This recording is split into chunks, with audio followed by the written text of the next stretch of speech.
Hello everyone, very good evening. কালি আমি discuss কৰিলো যে যিসকল ষ্টুডেণ্টে মেথছলৈ ভয় কৰি আছিল মেথছত পাছ নকৰিম ভাবি আছিল আমি তেওঁলোকক দেখাই দিলো যে তেওঁলোকে কেনেকুৱা ধৰণে পঢ়িলে পাছ কৰিব পাৰিব আৰু কি পঢ়িব লাগিব কি পঢ়িব নালাগিব তেনেকুৱা ধৰণে তেওঁলোকে এই মাহটো হেখিনি কাম কৰি থাকিলে হৈ গ'ল খুব এটা ভাল স্কোৰ কৰিব পাৰিব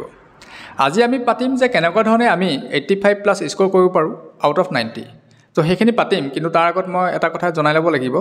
আজি ভিডিওটো অলপ আমি দিনত শুট কৰিছো হেকাৰণে কি হৈছে আমাৰ যেহেতু ইনষ্টিটিউটখন টাউন এৰিয়াত আছে আৰু তলত ৰাস্তা আছে গাড়ী মটৰ অহা যোৱা হৈ থাকে গতিকে অলপ আউটডোৰ নয়েজ আহিব পাৰে মই যদি বেক সাইডে শুট কৰিলোহেঁতেন তেতিয়া হলে ইমান নয়েজ নাহে কিন্তু এটো ক্লাছ মই শুট কৰি ভাল লাগে আগৰ পৰাই কৰি থকা গতিকে ইয়াতে আজি কৰিছো যদি অলপ আউটডোৰ নয়েজ আহে হেকন ইগনোৰ কৰি লবা ঠিক আছে alright out of 90 85 plus score কৰিব কাৰণে আমি জাস্ট কেটামান সিম্পল স্টেপ ফলো কৰিম দুটা তিনটা বেছি নহয় সো তোমালোকে ভাল ধৰণে শুনি লোৱা কথাকিটা ঠিক আছে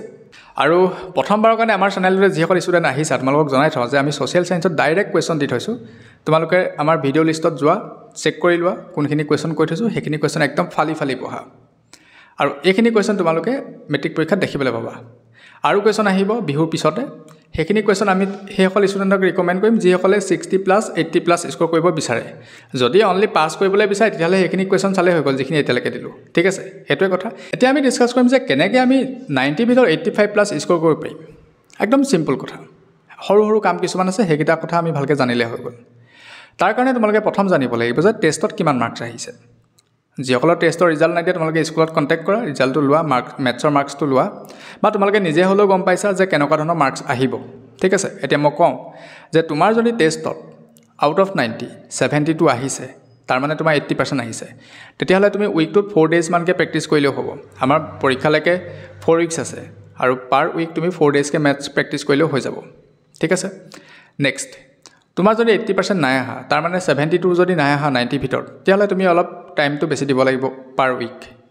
5 মিনিমাম 5 ডেজ দিবই লাগিব তো 7 ডেজ দিব পাৰিলেতো দিয়াই ভাল কথা হেৰু নোৱাৰিলেও 5 ডেজ তো মিনিমাম দিব লাগিব তো এইখিনি তোমালোকে প্ৰথম কথা এটো মাইন্ডত ভৰাই লোৱা এতিয়া আহিলে যে আমি কি প্ৰেক্টিছ কৰিম তো প্ৰেক্টিছৰ কাৰণে তুমি যদি 85 প্লাস স্কোৰ কৰিব বিচাৰিছে তেতিয়াহলে মই তোমাক ডাইৰেক্ট এখন বুক ৰিকমেন্ড কৰো হেখন হৈছে NCERT এক্সাম্পলাৰ yes MCQ পৰ্চনৰ কাৰণে NCERT এক্সাম্পলাৰকে আৰু বেলেগ বুক চাব দৰকাৰ নাই এই বুকখন কমপ্লিটলি ফ্ৰী কে তোমালোকে পাই যাবা কোড পাবা NCERT ডাইৰেক্ট ৱেবছাইটত যোৱা NCERT ৱেবছাইটত গৈ তোমালোকে বুকখন ডাউনলোড কৰি লোৱা NCERT এক্সাম্পলাৰ কিন্তু এডখত এটা প্ৰবলেম আছে কি আসামিজ মিডিয়াম নাই যিসকল ইংলিশ মিডিয়াম আছে তেওঁলোকে পাব এই বুকটো কিন্তু আসামিজ মিডিয়ামত নাই তো আসামিজ মিডিয়ামৰ ষ্টুডেণ্টসকলে কি কৰিব পাৰে যে স্কুলত টিচাৰক যোগাযোগ কৰিব পাৰে যে এখিনি আমাক আসামিজত লিখি দিয়ক বা আসামিজত কৈ দিয়ক বা ইয়াৰ ইম্পৰ্টেন্ট কোৱেশ্চনখিনি আমাক আসামিজত ট্ৰান্সলেট কৰি দিয়ক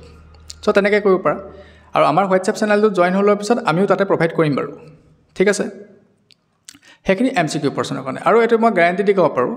MCQ কাৰণে বেলেগ বুক আৰু চাব দৰকাৰ নাই ভেৰাইটিজ অফ কোৱেশ্চন তাতে আছে আৰু তাৰ পৰাই কোৱেশ্চন আহে লাষ্ট ইয়াৰো যদি তোমালোকে কোৱেশ্চনখিনি ভালকে চোৱা MCQ পৰ্চনৰ কাৰণে হেখন বুকৰ পৰাই যথেষ্ট ডাইৰেক্ট অৰ ইনডাইৰেক্টলি কোৱেশ্চন আহিছে ঠিক আছে কাৰণ হেখন ডাইৰেক্ট NCERT অফিচিয়েল হয় এখন এতিয়া আহো নেক্সট পৰ্চনটোলে তোমালোকে সাবজেক্টিভ পেপাৰখনৰ কি কৰিব লাগিব যেটো আমাৰ কোৱেশ্চন নম্বৰ 61 ত আহে 4 মাৰ্কছ আহিব হেতুটো অকমান লেভেলটো বেলেগ হৈ যায় গতিকে তাৰ কাৰণে তোমালোকে ডাইৰেক্ট বুক চাব পাৰা RD শৰ্মা ৰেফাৰেন্স বুকখন চাব পাৰা RD শৰ্মা বুক চাব পাৰা RS আগৰৱাল চাব পাৰা এতিয়া RD শৰ্মা বুকখন চাবলৈ যাতে কিছুমান কথা আহিব তুমি অকলে যদি বুকখন পঢ়িবলৈ যোৱা অকলে যদি বুকখন প্ৰেক্টিছ কৰিবলৈ যোৱা তেতিয়াহলে কিছুমান প্ৰবলেম পাবা যেনেকৈ ধৰি লোৱা যে তাতে ভেৰাইটিজ অফ কোৱেশ্চন থাকে কোনখিনি কোৱেশ্চন তোমালোকক সুধিব তুমি জানিব লাগিব সো তাৰ কাৰণে তুমি কি কৰিব পাৰা যে স্কুলত টিচাৰৰ লগত যোগাযোগ কৰিব পাৰা তোমাৰ যদি কোনোবা মেন্টৰ আছে তোমাৰ যদি কোনোবা টিউচন টিচাৰ আছে তেওঁলোকৰ লগত যোগাযোগ কৰা আৰু আমিও কৈ যাম যেখিনি হোৱাটছএপত পসিবল হয় হেখিনি আমি কৈ যাম ঠিক আছে এতিয়া প্ৰেক্টিছটো কৰিম ঠিক আছে কিমান টাইম প্ৰেক্টিছ কৰিম কেই ঘণ্টাকে প্ৰেক্টিছ কৰিব লাগিব হেতু মই ইয়াতে ডাইৰেক্ট কৈ দিব নোৱাৰো হেতু প্ৰথম একদম খুলাখুলিকে কৈ দিছো কাৰণ তোমাৰ সিলেবাসটো তুমি কিমান কভাৰ কৰি ৰাখিছা মই নাজানো ঠিক আছে বাকি সাবজেক্ট আছে নহয় অকল মেথছে নহয় তুমি কিমানখিনি পঢ়ি আছা কিমানটো কমপ্লিট হৈ আছে মই হেতু নাজানো গতিকে তুমি কি কৰিব লাগিব টাৰ্গেট লোৱা যে মই এটো উইকত এইকিটা চেপ্টাৰ ফিনিশ কৰিম লাগিলে তুমি এদিনত 12 ঘণ্টা পঢ়া এদিনত তুমি 16 ঘণ্টাও পঢ়া লাগিলে এদিনত তুমি 3 ঘণ্টাও পঢ়া কোনো কথা নাই তোমাৰ যদি সিলেবাস ওকে আছে তুমি 2 ঘণ্টাও পঢ়া কি প্ৰবলেম আছে কোনো এটোটো ধাৰাবন্ধা কথা নাই ন যে তুমি 8 ঘণ্টা পঢ়িবই লাগিব কি কথা আছে তেনেকুৱা মই ভাবো হেতু মানে কোৱালিটিটোৰ ওপৰত বেছি গুৰুত্ব দিয়া তুমি কোৱান্টিটি কথা নাই ন গম পালা সো তেনেকুৱা ধৰণে পঢ়া বাকি আমি যিখিনি কুৱেশ্যনৰ কথা কৈ থৈছোঁ য'ৰ পৰা MCQ আহিব বুলি কৈ থৈছোঁ সেই MCQ পৰ্চনখিনি ভালকৈ চাবা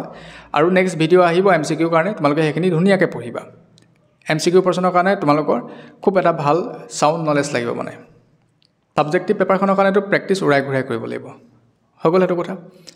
আৰু এটা ইম্পৰ্টেণ্ট কথা হৈ গ'ল আমি ইভালুৱেশ্যনটোৰ ওপৰত গুৰুত্ব দিব লাগিব